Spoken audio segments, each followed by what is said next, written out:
soup is an absolute ray of sunshine. I mean, aside from how pretty it is totally nourishing, very anti-inflammatory, and really delicious. In fact, when I posted it a few weeks ago on Instagram, I posted the full recipe and I was getting rave reviews. And I thought, you know what? I have to get this recipe on the blog and on the YouTube channel because it's so good.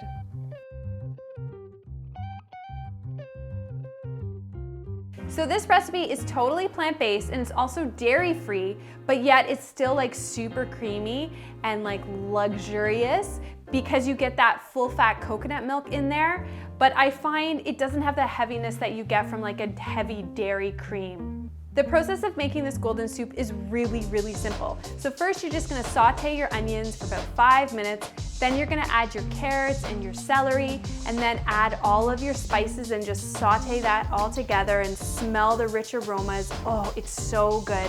Then you're gonna add your veggie stock and then your butternut squash, and you'll bring it up to a boil and then reduce to a simmer and add your quinoa. So that's when your quinoa is going to cook.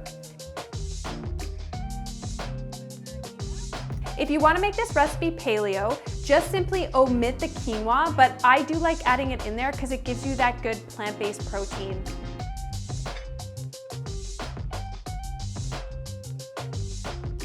And then just before you serve it, that's when you add your full fat can of coconut milk that gives that rich, creamy, luxurious flavor. And also because of that good fat in there, it's gonna help keep you fuller longer.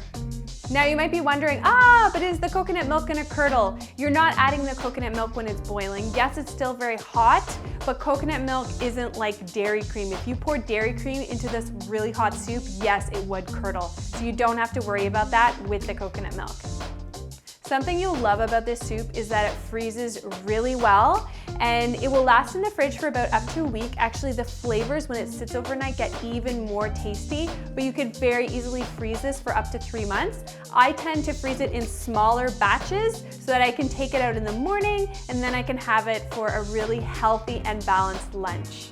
One final thing I want to mention about this soup, if you have little ones around and they can't eat the larger chunks of the vegetables within this soup, you could always put it in a blender or a food processor and just blend it up and you have an amazingly nourishing soup for your little one. So I hope you guys love this golden soup recipe. Any questions or comments, post below. Please give me a thumbs up. I would love if you subscribe to my channel and click the little bell so that you get notifications whenever I have a new recipe. And finally, have a joyous day, guys. Bye.